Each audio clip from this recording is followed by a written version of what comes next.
Salut à toi l'ami, j'espère que tu te portes bien, j'espère que tu vas bien. Alors, j'ai un petit message que j'ai envie de partager avec toi rapidement comme ça. C'est sur le fait que je réalise que, en fait, qu'est-ce qui différencie de ceux qui échouent et ceux qui réussissent en fait? C'est vraiment une question que je suis en train de me poser. Et à long terme, je réalise que ceux qui réussissent, la plupart du temps, ils font tout pour produire des résultats.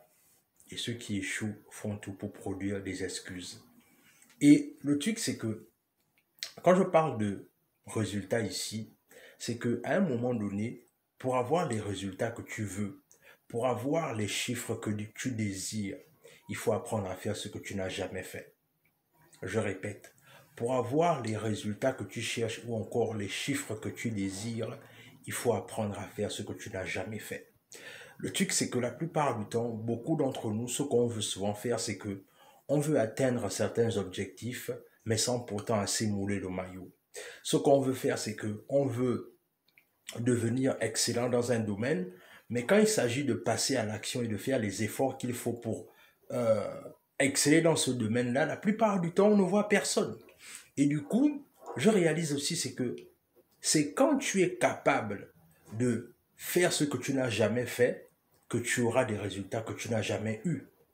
Et le truc, c'est que, encore une fois, ce qui va différencier pour toi, pour que tu réussisses dans ce que tu n'as jamais fait, c'est que, à un moment donné, tu ne dois pas avoir peur de l'inconnu. Tu ne dois pas avoir peur de te dire que, ok, c'est peut-être une nouvelle aventure pour moi, peut-être que je ne saurais pas y faire face, mais le plus important, c'est que dans chaque aventure que quelqu'un commence, il y a toujours une leçon à en tirer.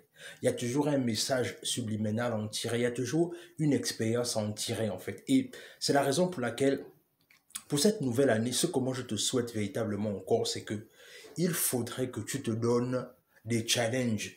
C'est-à-dire que, à partir du moment là où tu dois même arriver à un niveau là où il faut que tu te fasses peur à toi-même. Et quand je parle de se faire peur à soi-même, c'est que tu dois arriver à te donner des objectifs qui doivent t'amener à sortir de ta zone de confort. Oui, c'est de ça dont il est question, véritablement sortir de sa zone de confort. Parce que, à un moment donné, le confort en fait, ça nous habitue à la paresse, ça nous habitue au fait qu'on a des résultats médiocres. En oubliant une chose, c'est que ta vraie réussite se trouve derrière ta peur, en fait.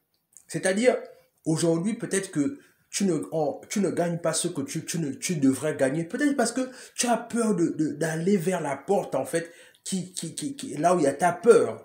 Tu as peur de défoncer cette porte-là. Et c'est peut-être la raison pour laquelle, depuis là, tu es toujours au même niveau. Mais le truc, c'est que challenge-toi véritablement que tu sortes de cela. Parce que, avec le temps, moi, j'ai fait ce constat, en fait. C'est que je réalise que avec le temps, c'est clair qu'à un moment donné, on est, on est juste bloqué par notre peur en fait.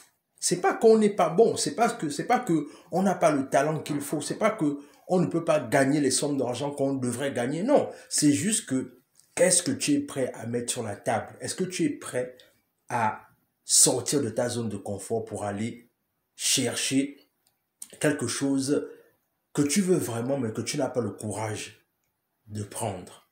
Et c'est de ça dont il est question aujourd'hui. C'est que pose-toi la question de savoir pourquoi est-ce que j'ai tous les mêmes résultats. Peut-être parce qu'à un moment donné, je ne fais pas ce qu'il faut. Peut-être que j'ai peur de me lancer dans une activité. Peut-être que je ne connais pas les résultats pour le moment. Mais même si tu ne connais pas les résultats pour le moment, dans le fond, ce que tu dois te dire, c'est que même si les choses ne marchent pas comme prévu, mais dans le fond, qu'est-ce que je perds en fait?